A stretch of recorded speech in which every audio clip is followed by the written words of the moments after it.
What's up, my young Padawan? Here are my predictions for Oktagon 52 in Newcastle. My guard versus Cartright. Let's get right into it. Prelims. Daniel Brainbridge versus Hamza Daggeri. Yeah, I'm butchering the names, but I'm just going to go with the British boy. It's 2-0 and the other guy's 1-1.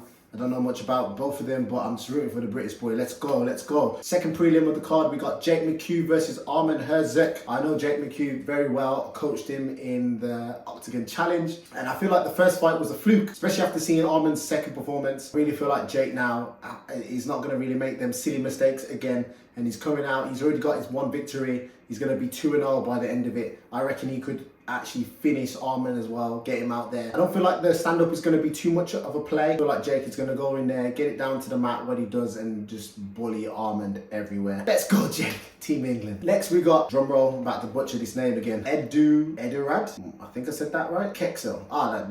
We'll just say Kexel. Kexel versus Hudson. Unknown Brazilian. I don't know much about him. 8-6 though, almost a 50-50 record, but don't count them out. They are dangerous, the Brazilians that come in with the 50-50 records. Being 9-1, he's going to have a lot of confidence. He's at a catch weight of 70, so that means the other guy is coming in short notice. I'm going to lean with the guy that's prepped for this fight, Kexel. Let's go. This fight I am looking forward to in the bantamweight division. Got Roman Paulius, I say his name right, versus Nathan Hayward. I'm going to go with my British boy. I haven't seen much of Roman. I must check him out. Moving on to the last fight on the prelims, we've got Yanshi versus Dennis Frimpong. Now this fight's a very interesting one. I would say on paper Dennis should get smashed, but if we do look at Yanshi's skills, I don't feel like he's going to be able to get it done. I would love to see Dennis completely dominated yet again, but can Yanshi get it down to the ground and keep him there? And also, can he stand up with the guy who's longer, taller, and more technical? I do believe Frimpong has a better stand-up than Yanshi, but he does have massive holes in his game, especially in the grappling. He's 0-2, but Yanshi with that negative record of a 13-16,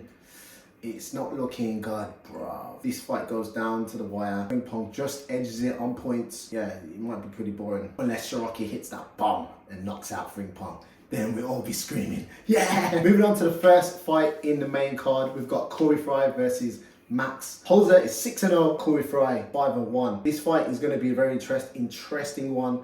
I feel like they're both going to come out striking. Cory Fry got boxed up in his last fight a little bit. I feel like Max Holzer with his Muay Thai style going to make this fight very interesting. There's going to be a lot of bombs thrown. The difference is going to be on the floor. If Cory gets it down to the floor and starts to throw out his subs, I feel like it maybe could present a threat for Max Holzer, but we do know he's very well-rounded. It is a very hard one to pick, but I'm going to be rooting for my boy Cory. Do you feel like it's going to end in a decision? Next fight we got is Adam Palzak.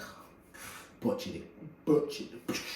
Versus Stuart Austin. I'm going to go, again, you know, I feel like I'm just rooting for all the British boys. This is a little bit biased, I know, but hey, it's just my prediction. Could be right, could be wrong, 50-50 chance. So yeah, I'm going to go with Stuart Austin. Both of them are big powerhouses. We're going to see some bombs flying in this fight. The resurgence of Superman Aaron AB versus Christopher Daniel. I've heard so much about Christopher Daniel that a lot of people are excited to see him in Oktagon. I haven't seen much of him other than a couple training footage. Obviously, I've seen the last fight of Aaron AB and I know he's a tough warrior. Do you feel like this is going to go down to the wire? Aaron AB should be able to get it done just on his activity. Again, like I said, I haven't seen much of Christopher Daniels, but I know he's coming from a long flight all the way over here. The last guy came from a long flight all over here, and I believe Aaron AB was winning until he got that big massive cut. I feel like he'll put it all together this time, and hopefully no big massive cuts, and he'll win a decision. Next we got Peñas versus Matthew Bonner. I just butchered the British boy's name. What's going on? Matthew Bonner. I apologise. But I'm also going to apologise for this prediction. I believe Peñas get it done. I love his striking. I love how long he is. Great long striking altogether. From seeing Matthew Bonner's last performance, it was good. He does get a bit flat-footed sometimes, and I feel like that could not pay dividends in this fight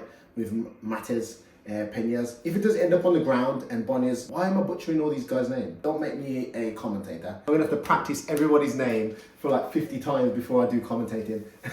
Bonner, if he makes it dirty, really roughs him up in the clinch, gets it down to the ground, I feel like he's got a better chance.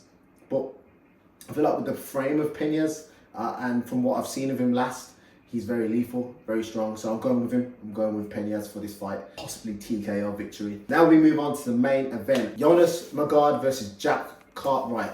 You already know my predictions on this one. I'm going with Jack Cartright. I believe Jack Cartright gets it done. I believe he's got more in the tank. I believe he's more hungrier and he's more focused, and he's been training at the infamous Renegade MMA. So I know he's going to be sharp everywhere. Let's fucking go. It is a tough test for him. Going to be a razor close fight. I'm not saying Jack Cartwright's going to blow Magard out of the water. I'll be surprised if he does that, but I believe he can grind out a victory. Jonas Magard is very hard to stop because it's only just 3 rounds. There's no stoppage, and I believe that Cartwright just outworks him a little bit. But yeah, guys, that is my predictions for Octagon 52. If you disagree with my predictions, let me know in the comment section below, and let me know why I am chatting.